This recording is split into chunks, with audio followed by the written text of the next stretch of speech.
Today news కి స్వాగతం. ముందుగా ముఖ్యాంశాలు. మధుర నియోజకవర్గ పరిధిలో పలు గ్రామాల్లో పంట పొలాల్లో పర్యటించిన డిప్యూటీ సీఎం బట్టి విక్రమార్క.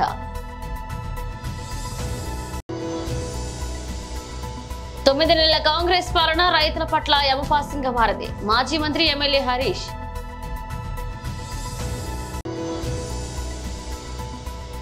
సున్నం చెరువులో హైడ్రా కూల్చివేతలు, బాధితుల ఆక్రోశం.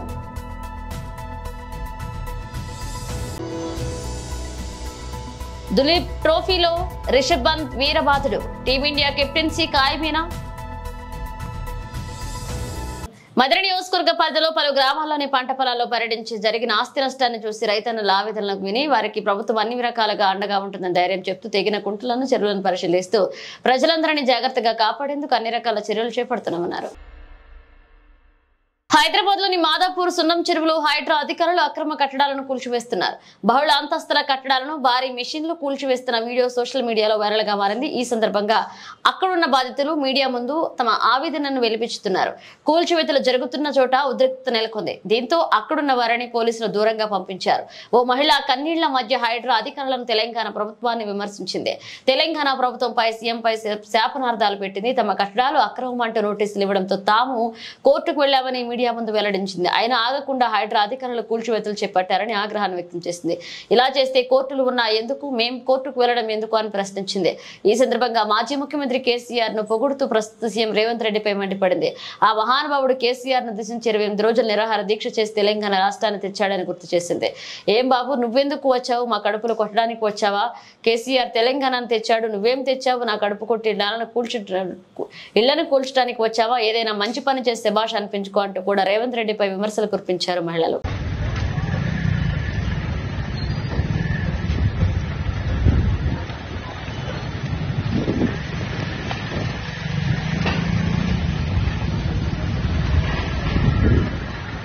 అది రాంగ్ అని చెప్పారని మేము కోర్టులో వేసాం. మరి కోర్టు ఎందుకు ఉందండి? మేము ఎందుకు వెళ్ళాలి కోర్టుకి? ఇన్ని సంవత్సరాలు మేము డబ్బు ఖర్చు పెట్టుకొని కోర్టుకి ఎందుకు వెళ్ళాము? ఏం బాబు, నువ్వు వచ్చి మమ్మల్ని మా కడుపులు కొట్టడానికి నువ్వు వచ్చావు? ఆ మహాబావుడు కేసీఆర్ గారు ఉన్నారు. 28 రోజులు 30 రోజులు నిరాహార చేసి తెలంగాణ తెచ్చాడు. నువ్వే తెచ్చావయ్యా? మా లాటోళ్ళు కడుపు కొట్టి ఇళ్లను కొట్టడానికి వచ్చావు. ఏదైనా మంచి పని చేసి దులీప్ ట్రోఫీలో ఇండియా బి జట్టుకు ఆడుతున్న team India wicket keeper batter Rishabh Pant team India కెప్టెన్సీపై మరొక ఊహాగానాలు మొదలయ్యాయి. ఇండియా ఏ జట్టుతో జరుగుతున్న 3 రోజులలో మ్యాచ్ తొలి ఇన్నింగ్స్ లో 7 పరుగులు మాత్రమే చేసిన పంత్ రెండో ఇన్నింగ్స్ లో 34 బంతుల్లో అర్ధ సెంచరీ సాధించి జట్టుకు ఆధిక్యాన్ని అందించి పెట్టాడు. ఇక సుదీర్ఘ కాలం తర్వాత బంగ్లాదేశ్ తో త్వరలోనే స్వదేశంలో జరగనున్న టెస్ట్ సిరీస్ ఆడుతున్న పంత్నే అందరినీ దృష్టి ఉంది. ఇక కాగా దులీప్ ట్రోఫీ రెండో ఇన్నింగ్స్ లో 47 బంతుల్లో 9 ఫోర్లు 2 సిక్సర్లతో 61 పరుగులు చేశాడు. ఇండియా బి జట్టుకు అభిమన్యు ఈశ్వరన్ కెప్టెన్ గా వ్యవహరిస్తున్నాడు. అయినప్పటికీ మైదానంలో బౌలర్లతో ఎక్కువగా పంతే మాట్లాడుతున్నాడు. బంతిని ఎలా సాధించాలి, ఎక్కడ సాధించాలి సంధించాలి అన్న విషయాలు చెప్తూ అవసరమైన సలహాలు, సూచనలు ఇస్తున్నాడు. ఇక పంత్తో మాట్లాడిన తర్వాత పెసర్ నవదీప్ సైని జురెల్ వికెట్ నెలకొల్పాడు. ఇక ఈ మ్యాచ్ కామెంటరీ చెప్పిన టీమిండియా మాజీ ఓపెనర్ డబ్ల్యూవి రామన్ పంత్ ఆట తీరుపై ప్రశంసలు కురిపించాడు. అతడి వ్యూహాల్లో అద్భుతమని కొనియాడారు. కెప్టెన్ ఎవరైనా మైదానంలో మాత్రం రిషబ్ పంతే లీడర్ అని చెప్పుకొచ్చాడు. మైదానంలో సైనికి పంత్ ఇచ్చిన సలహా స్టంప్స్ మైక్ లో రికార్డ్ అయిందని, అది తాను విన్నానని చెప్పుకొచ్చాడు. రామన్ వ్యాఖ్యలతో టీమిండియా తదుపరి కెప్టెన్సీకి అతడు అర్హుడేనన్న వ్యాఖ్యలు వినిపిస్తున్నాయి.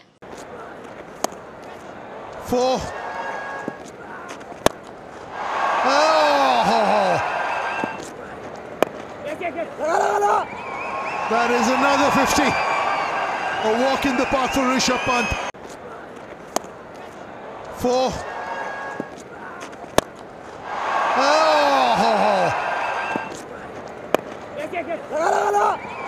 That is another 50. A walk in the park for Rishabh Pant. He's back. రైతు సోదరులు దయచేసి ప్రాణాలు తీసుకోకండి, ధైర్యంగా ఉండండి. మీకు మేము అండగా ఉన్నాం. ప్రభుత్వం మెడలు వంచి ప్రతి రైతుకు రుణమాఫీ చేసేదాకా బీఆర్ఎస్ పార్టీ మీకు పక్షాన నిలబడుతుందని, ప్రాణం పోయిన బీఆర్ఎస్ పార్టీ మీకోసం పోరాడుతుందన్నారు హరీష్ రావు. రైతు సోదరులకు కూడా బీఆర్ఎస్ పార్టీ తరఫున విజ్ఞప్తి చేస్తున్నాం. దయచేసి ప్రాణాన్ని తీసుకోకండి. దేవుడు మనను బతకడానికి ప్రాణం ఇచ్చింది తప్ప మనం ప్రాణం తీసుకోవడానికి మనకు జన్మనివ్వలేదు. ధైర్యంగా ఉండండి, మేమున్నాం. ఈ ప్రభుత్వం మెడలు వంచి ప్రతి రైతుకు రుణమాఫీ చేసేదాకా బీఆర్ఎస్ పార్టీ మీ పక్షాన పోరాడుతుంది. ప్రాణాలు మాత్రం తీసుకోవద్దు, మీ కుటుంబ సభ్యులను అనాథలు చెయ్యొద్దు అని చెప్పి కూడా నేను రైతు సోదరులందరికీ ఈ రాష్ట్రంలో విజ్ఞప్తి చేస్తున్నాం. ధైర్యంగా ఉండండి, తప్పకుండా మీకు అవి జరిగే విధంగా మేము పోరాడతాం. మీరే మాకు ఈ బాధ్యత ఇచ్చిండ్రు. ప్రధాన ప్రతిపక్షంగా ఈ ప్రభుత్వం మెడలు వంచే బాధ్యత మాకు ఇచ్చిండ్రు. ఈ ప్రభుత్వాన్ని ప్రశ్నించేటువంటి బాధ్యత మాకు ఇచ్చిండ్రు. తప్పకుండా ప్రశ్నిస్తాం, తప్పకుండా మీ తరఫున పోరాడతాం. ప్రాణం పోయినా సరే మీకోసం పోరాడుతుంది బీఆర్ఎస్ పార్టీ. ఆనాడు ప్రాణాలు తెగించేదాకా కేసీఆర్ కొట్లాడిండు, తెలంగాణ తెచ్చిండు.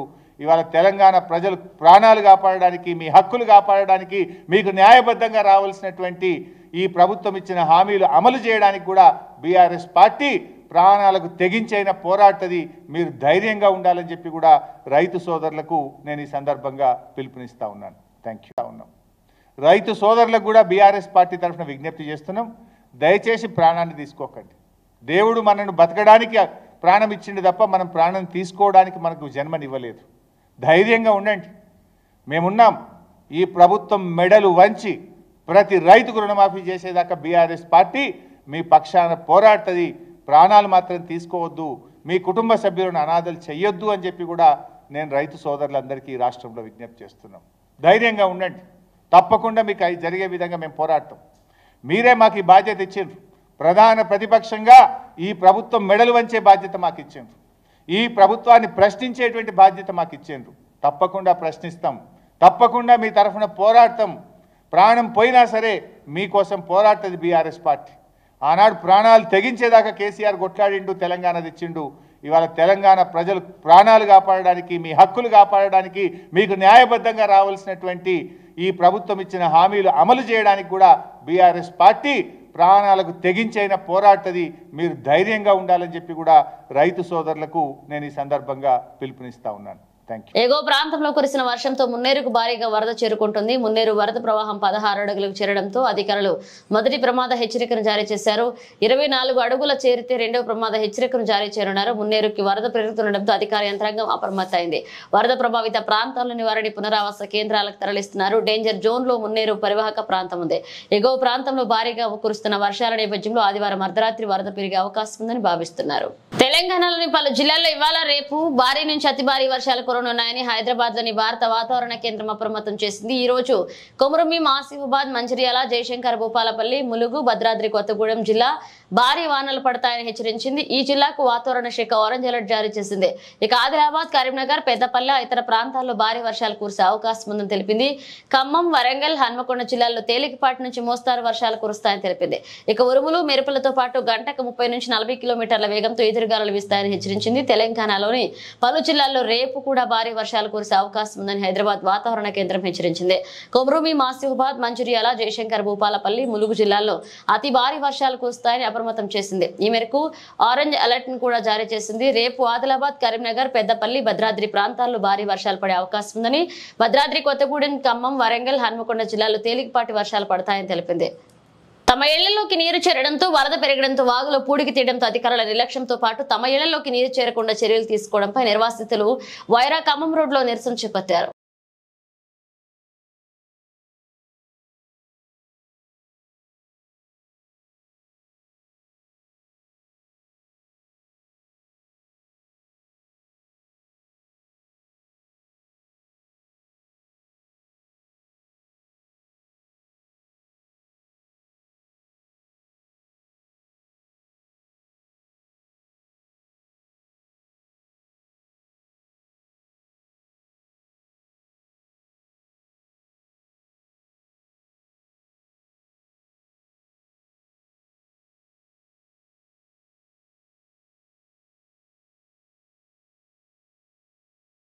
తొమ్మిది నెలల కాంగ్రెస్ పాలన రైతుల పట్ల ఏమపాస్యంగా మారింది. రేందర్ రెడ్డి అనే రైతు మేడ్చల్ వ్యవసాయ శాఖ కార్యాలయం ముందు లేఖ చేసుకుని ఆత్మహత్యని దీనికి రుజువు. ఇక సురేందర్ రెడ్డి ఆత్మహత్య లేఖలో ప్రతి అక్షరం రేవంత్ రెడ్డి అన్ని స్వరూపాన్ని బయటపెట్టింది. మాజీ మంత్రి ఎమ్మెల్యే హరీష్ రావు విమర్శించారు. రైతు సురేందర్ రెడ్డి గారు రుణమాఫీ జరగలేదని ఆయన ఆత్మహత్య చేసుకున్న విషయం మనందరికీ తెలుసు. ఆత్మహత్య కూడా ఎక్కడ చేసుకున్నారు ఆయన? మేడ్చల్లో వ్యవసాయ శాఖ కార్యాలయం ముందు చెట్టుకు ఊరేసుకొని చనిపోయారు. అంటే 9 నెలల కాంగ్రెస్ పార్టీ ప్రభుత్వ పాలన రైతుల పాలిట యమపాశంగా మారింది. దానికి సాక్ష్యం సురేందర్ రెడ్డి గారి ఆత్మహత్య. సురేందర్ రెడ్డి గారు తన ఆత్మహత్య ప్రెస్ నోట్లో చాలా స్పష్టంగా ఆయన రాయడం జరిగింది. ఆయన సూసైడ్ నోట్ ఒకసారి చూసినట్టయితే బ్యాంకు పాస్బుక్ మీదనే ఆయన సూసైడ్ నోట్ కూడా రాశారు. ఇందులో చాలా స్పష్టంగా రాశారు ఈ సూసైడ్ నోట్లో, నా చావుకి కారణం క్రాప్ లోన్ కాకపోవడము, నా చావుకు కారణం క్రాప్ లోన్ చిచ్చు అనే పదం కూడా రాశాడు. అంటే ఆయన తల్లి గారికి ఆయనకు ఇద్దరూ ఒకే రేషన్ కార్డులో ఉండడం వల్ల రుణమాఫీ కావడం లేదు అని ఆవేదనతో రాశారు. ఇందులో కూడా రాశారు నా చావుకు కారణం మా అమ్మ అని కూడా రాశాడు. ఎందుకంటే అమ్మగారి క్రాప్ లోను ఆయనకు క్రాప్ లోన్, ఇద్దరికి క్రాప్ లోన్ ఉంది. ఇద్దరికి కలిపి ఒకే రేషన్ కార్డు ఉండడం వల్ల బ్యాంక్ మేనేజర్ దగ్గరికి వెళ్తే మీది జాయింట్ ఫ్యామిలీ, రేషన్ కార్డులో మీ అమ్మ నువ్వు కలిసి ఉన్నావు గనక ఒకరికే రుణమాఫీ అవుతుంది అన్నారట. వారి తల్లిగారి పేరు సుశీల. సో సుశీల గారి పేరు మీద 2 ఎకరాల పాస్బుక్ ఉన్నది.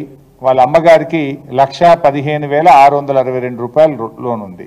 అదేవిధంగా సురేందర్ రెడ్డి గారికి 4 ఎకరాల భూమి ఉంది. ఆయన పాస్బుక్ మీద 1,92,443 రూపాయలు రుణం ఉంది.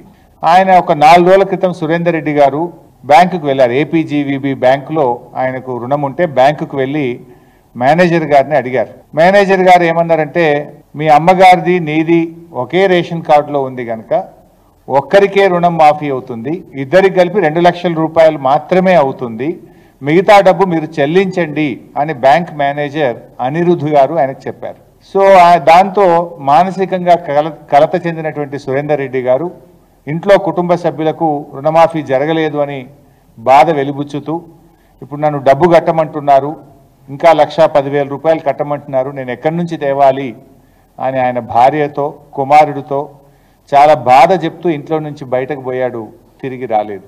తర్వాత చూస్తే అర్థమైంది ఏంటంటే మేడ్చల్ వ్యవసాయ శాఖ కార్యాలయం ముందు చెట్టుకు ఉరివేసుకొని సూసైడ్ నోట్ రాసి సురేందర్ రెడ్డి గారు చనిపోవడం జరిగింది.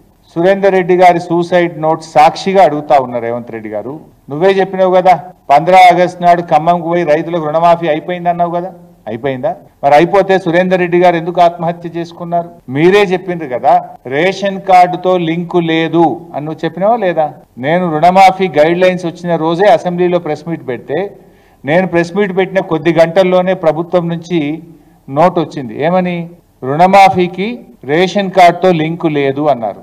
కానీ లింకు ఉన్నది కనుకనే గైడ్ లైన్స్లో ఉన్నది కనుకనే బ్యాంక్ మేనేజర్ అనిరుద్ధ్ మీ ఇద్దరికి కలిపి రేషన్ కార్డులో ఒక్కరికి మాత్రమే రుణమాఫీ అవుతుంది, 2 లక్షలు మాత్రమే అయిద్దంటేనే కదా సురేందర్ రెడ్డి ఆత్మహత్య చేసుకున్నది. అంటే ప్రభుత్వం చెప్పుతున్న మాటలకు చేతలకు పొంతన లేదు అని చాలా స్పష్టంగా మనకి ఈరోజు అర్థమవుతా ఉంది. రుణమాఫీ లబ్ధిదారులను ఆంక్షల పేరుతో నువ్వు పన్నిన పన్నాగం ఇవాళ రైతుల మెడకు ఉరితాడైంది. నువ్వు రాజకీయంగా బ్లఫ్ చేద్దామనుకున్నావు, నీ బ్లఫ్కు మూల్యం ఇవాళ సురేందర్ రెడ్డి గారి చావు, సురేందర్ రెడ్డి గారి మరణం. ఇవాళ సురేందర్ లెటర్లోని సూసైడ్ నోట్లోని ప్రతి అక్షరం నీ దురాగతాన్ని, నీ రాజకీయ దివాలా. సురేందర్ రెడ్డి గారి సూసైడ్ నోట్ సాక్షిగా అడుగుతా ఉన్నారు రేవంత్ రెడ్డి గారు, నువ్వే చెప్పినావు కదా 15 ఆగస్టు నాడు ఖమ్మంకు పోయి రైతులకు రుణమాఫీ అయిపోయింది అన్నావు కదా, అయిపోయిందా? మరి అయిపోతే సురేందర్ రెడ్డి గారు ఎందుకు ఆత్మహత్య చేసుకున్నారు? మీరే చెప్పిండ్రు కదా రేషన్ కార్డుతో లింకు లేదు అని నువ్వు చెప్పినావా లేదా? నేను రుణమాఫీ గైడ్ లైన్స్ వచ్చిన రోజే అసెంబ్లీలో ప్రెస్ మీట్ పెడితే నేను ప్రెస్ మీట్ పెట్టిన కొద్ది గంటల్లోనే ప్రభుత్వం నుంచి నోట్ వచ్చింది. ఏమని? రుణమాఫీకి రేషన్ కార్డుతో లింకు లేదు అన్నారు. కానీ లింకు ఉన్నది కనుకనే గైడ్ లైన్స్లో ఉన్నది కనుకనే బ్యాంక్ మేనేజర్ అనిరుద్ధ్ మీ ఇద్దరికి కలిపి రేషన్ కార్డులో ఒక్కరికి మాత్రమే రుణమాఫీ అవుతుంది, 2 లక్షలు మాత్రమే అయిద్దంటేనే కదా సురేందర్ రెడ్డి ఆత్మహత్య చేసుకున్నది. అంటే ప్రభుత్వం చెప్పుతున్న మాటలకు చేతలకు పొంతన లేదు అని చాలా స్పష్టంగా మనకి ఈరోజు అర్థమవుతా ఉంది. ఇవాళ నీ పాలనలో ఈరోజు వరకు రాష్ట్రంలో 475 మంది రైతులు ఆత్మహత్య చేసుకున్నారు. నువ్వు గతంలోనే అడిగిన లిస్ట్ ఉంటే పంపండి అన్నావు, గంట సేపట్టే నీకు లిస్టు పంపిన, కానీ ఏ ఒక్క రైతును కూడా మీరు ఆదుకోలేదు. ఎందుకు జరిగిందో కూడా మీరు ఈరోజు చెప్పినటువంటి పరిస్థితి లేదు. రైతు సురేందర్ రెడ్డి గారు రుణమాఫీ జరగలేదని ఆయన ఆత్మహత్య చేసుకున్న విషయం మనందరికీ తెలుసు. ఆత్మహత్య కూడా ఎక్కడ చేసుకున్నారు ఆయన? మేడ్చల్లో వ్యవసాయ శాఖ కార్యాలయం ముందు చెట్టుకు ఊరేసుకొని చనిపోయారు. అంటే 9 నెలల కాంగ్రెస్ పార్టీ ప్రభుత్వ పాలన రైతుల పాలిట యమపాశంగా మారింది. దానికి సాక్ష్యం సురేందర్ రెడ్డి గారి ఆత్మహత్య. సురేందర్ రెడ్డి గారు తన ఆత్మహత్య ప్రెస్ నోట్లో చాలా స్పష్టంగా ఆయన రాయడం జరిగింది. ఆయన సూసైడ్ నోట్ ఒకసారి చూసినట్టయితే బ్యాంకు పాస్బుక్ మీదనే ఆయన సూసైడ్ నోట్ కూడా రాశారు. ఇందులో చాలా స్పష్టంగా రాశారు ఈ సూసైడ్ నోట్లో, నా చావుకి కారణం క్రాప్ లోన్ కాకపోవడము, నా చావుకు కారణం క్రాప్ లోన్ చిచ్చు అనే పదం కూడా రాశాడు. అంటే ఆయన తల్లిగారికి ఆయనకు ఇద్దరు ఒకే రేషన్ కార్డులో ఉండడం వల్ల రుణమాఫీ కావడం లేదు అని ఆవేదనతో రాశారు. ఇందులో కూడా రాశారు నా చావుకు కారణం మా అమ్మ అని కూడా రాశాడు. ఎందుకంటే అమ్మగారి క్రాప్ లోను ఆయనకు క్రాప్ లోన్, ఇద్దరికి క్రాప్ లోన్ ఉంది. ఇద్దరికి కలిపి ఒకే రేషన్ కార్డు ఉండడం వల్ల బ్యాంక్ మేనేజర్ దగ్గరికి వెళ్తే మీది జాయింట్ ఫ్యామిలీ, రేషన్ కార్డులో మీ అమ్మ నువ్వు కలిసి ఉన్నావు గనక ఒకరికే రుణమాఫీ అవుతుంది అన్నారట. వారి తల్లిగారి పేరు సుశీల. సో సుశీల గారి పేరు మీద 2 ఎకరాల పాస్బుక్ ఉన్నది. వాళ్ళ అమ్మగారికి 1,15,662 రూపాయలు లోన్ ఉంది. అదేవిధంగా సురేందర్ రెడ్డి గారికి 4 ఎకరాల భూమి ఉంది. ఆయన పాస్బుక్ మీద 1,92,443 రూపాయలు రుణం ఉంది.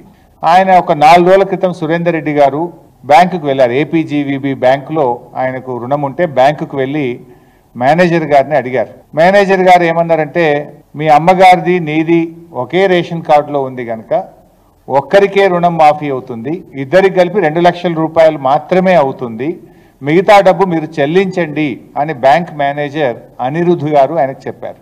సో దాంతో మానసికంగా కలత చెందినటువంటి సురేందర్ రెడ్డి గారు ఇంట్లో కుటుంబ సభ్యులకు రుణమాఫీ జరగలేదు అని బాధ వెలిబుచ్చుతూ ఇప్పుడు నన్ను డబ్బు కట్టమంటున్నారు, ఇంకా 1,10,000 రూపాయలు కట్టమంటున్నారు, నేను ఎక్కడి నుంచి తేవాలి అని ఆయన భార్యతో కుమారుడితో చాలా బాధ చెప్తూ ఇంట్లో నుంచి బయటకు పోయాడు.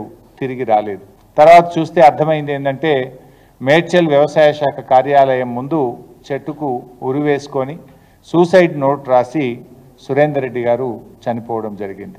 సురేందర్ రెడ్డి గారి సూసైడ్ నోట్ సాక్షిగా అడుగుతా ఉన్నారు రేవంత్ రెడ్డి గారు, నువ్వే చెప్పినావు కదా 15 ఆగస్టు నాడు ఖమ్మంకు పోయి రైతులకు రుణమాఫీ అయిపోయింది అన్నావు కదా, అయిపోయిందా? మరి అయిపోతే సురేందర్ రెడ్డి గారు ఎందుకు ఆత్మహత్య చేసుకున్నారు? మీరే చెప్పిండ్రు కదా రేషన్ కార్డుతో లింకు లేదు అని నువ్వు చెప్పినావా లేదా?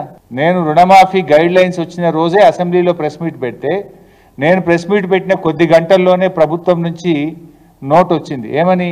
రుణమాఫీకి రేషన్ కార్డుతో లింకు లేదు అన్నారు. కానీ లింకు ఉన్నది కనుకనే గైడ్ లైన్స్లో ఉన్నది కనుకనే బ్యాంక్ మేనేజర్ అనిరుద్ధ్ మీ ఇద్దరికి కలిపి రేషన్ కార్డులో ఒక్కరికి మాత్రమే రుణమాఫీ అవుద్ది, 2 లక్షలు మాత్రమే అయిద్దంటేనే కదా సురేందర్ రెడ్డి ఆత్మహత్య చేసుకున్నది. అంటే ప్రభుత్వం చెప్పుతున్న మాటలకు చేతలకు పొంతన లేదు అని చాలా స్పష్టంగా మనకి ఈరోజు అర్థమవుతా ఉంది. రుణమాఫీ లబ్ధిదారులను ఆంక్షల పేరుతో నువ్వు పన్నిన పన్నాగం ఇవాళ రైతుల మెడకు ఉరితాడైంది. నువ్వు రాజకీయంగా బ్లఫ్ చేద్దామనుకున్నావు. నీ బ్లఫ్కు మూల్యం ఇవాళ సురేందర్ రెడ్డి గారి చావు, సురేందర్ రెడ్డి గారి మరణం. ఇవాళ సురేందర్ లెటర్లోని సూసైడ్ నోట్లోని ప్రతి అక్షరం నీ దురాగతాన్ని, నీ రాజకీయ దివాలా కోరుతనాన్ని, నీ నగ్న స్వరూపాన్ని ఇలా బజార్లో నిలబెట్టిందని చెప్పక తప్పదు.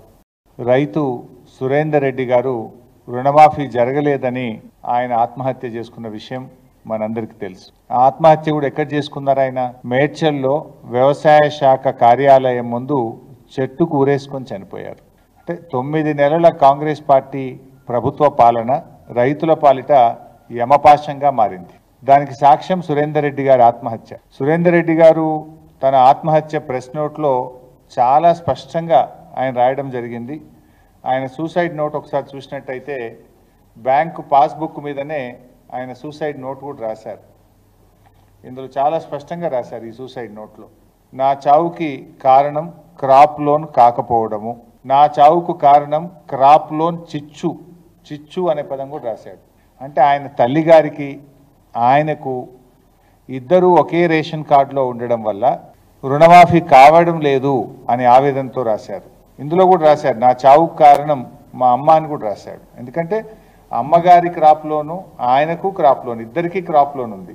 ఇద్దరికి కలిపి ఒకే రేషన్ కార్డు ఉండడం వల్ల బ్యాంక్ మేనేజర్ దగ్గరికి వెళ్తే మీది జాయింట్ ఫ్యామిలీ, రేషన్ కార్డులో మీ అమ్మ నువ్వు కలిసి ఉన్నావు. బులెటిన్ ముగించే ముందు హెడ్లైన్స్ మరోసారి. మదిరి నియోజకవర్గ పరిధిలో పలు గ్రామాల్లో పంట పొలాల్లో పర్యటించిన డిప్యూటీ సీఎం బట్టి విక్రమార్క.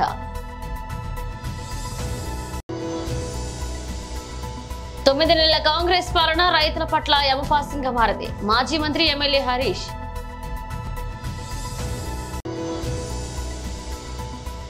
సున్నం చెరువులో హైడ్రా కూల్చివేతలు, బాధితుల ఆక్రోశం.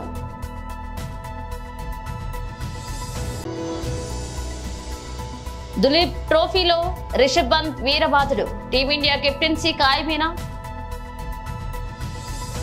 ఇవి బులెటిన్ అప్డేట్స్. మన అప్డేట్స్ తో మళ్ళీ కలుద్దాం.